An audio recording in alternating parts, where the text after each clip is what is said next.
Hello, I'm Congresswoman Jaime Herrera Butler, and I have the great privilege of serving Washington State's 3rd Congressional District.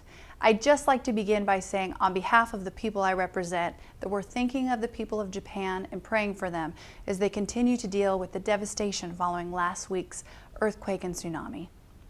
Now, I've only been in Congress about 2 months now, and I like to think about my job as a tale of two Washingtons.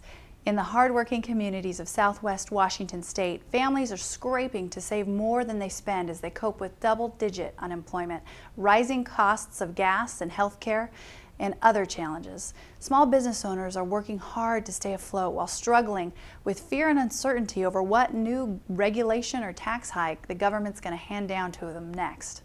Meanwhile, here in Washington, D.C., the powers that be have enlisted an army of lobbyists to try and block even the most modest efforts to address our $14 trillion debt.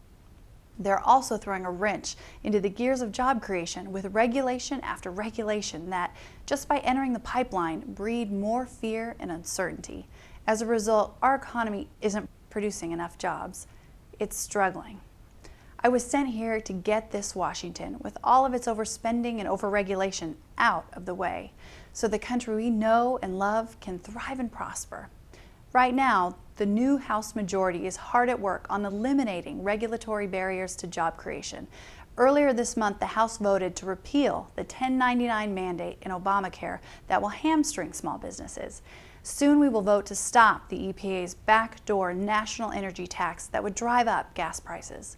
And we're holding hearings on the RAINS Act, common sense reforms that give the People's Congress a say before the government tries to implement any costly, job-crushing regulations.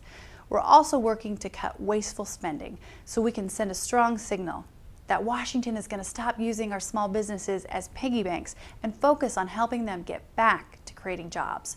Already we have cut Washington spending by $10 billion over 5 weeks. This is real money, especially when you consider that the President and Democrats in Congress originally suggested that not a single dime in spending cuts would be had. Of course, we're serious about ending the uncertainty for job creators in our economy. We need to cut more. As economists have explained, and many Americans already know, it's the private sector that creates jobs, and government overspending just crowds out private investment.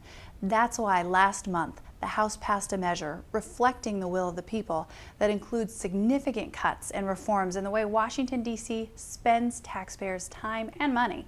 This legislation is necessary because last year, when Democrats ran both houses of Congress, they failed to offer a budget. For the first time in modern history, Congress failed to do this.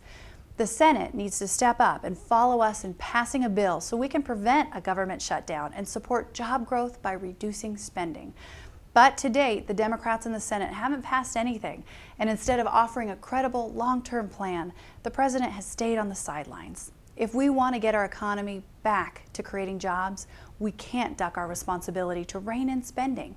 It's important we get beyond last year's mess so we can focus on the full scope of spending problems in Washington, D.C.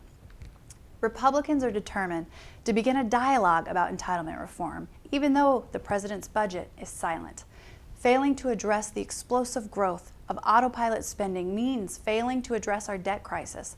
That means more uncertainty for our small businesses who create jobs and more uncertainty for every American who counts on programs like Medicare and Medicaid. Without reforms, they simply won't be there for future generations, and that's unacceptable. My Republican colleagues and I have headed back to our districts this week to start a dialogue with the American people about all these issues. We invite the President and our Democratic colleagues to join us in this dialogue. Together, we can end the uncertainty in our economy, help small businesses begin hiring again, and replace the crushing burden of debt in America with economic growth, freedom, and prosperity. Thank you so much for listening.